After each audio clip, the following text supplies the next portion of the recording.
तब किस्मत खफा हो गई हो। जब हमके वफा हो गई तब किस्मत खफा हो गई।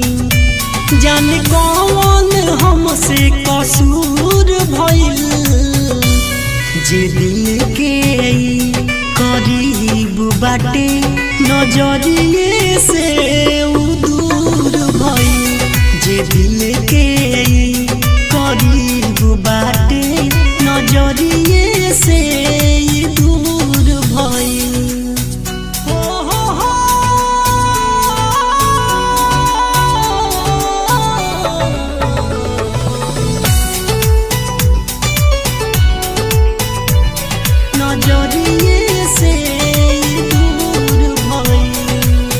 लाग गईल जब पगल के लत हो तबे हमरा साथे भइल खेलायल बात हो।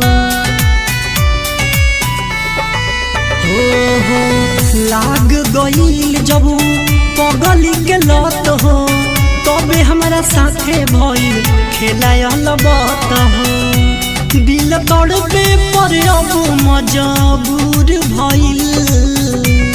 जे दिल के करीब बाटे नजरिए से उ दूर भइल।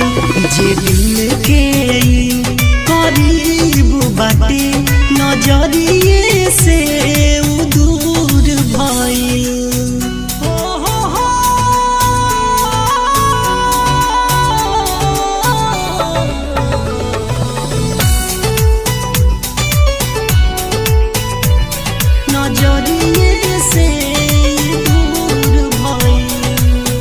देखेला हंसत सभे के सव कमाल के केहू न समझेला अखिया लाल के।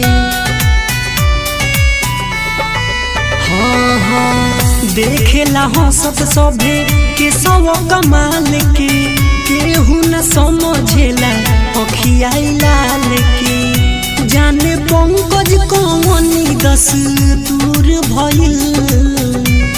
जे दिल के करीब बाटे नजरिए से उ दूर भइल। जे दिल के करीब बाटे नजरिए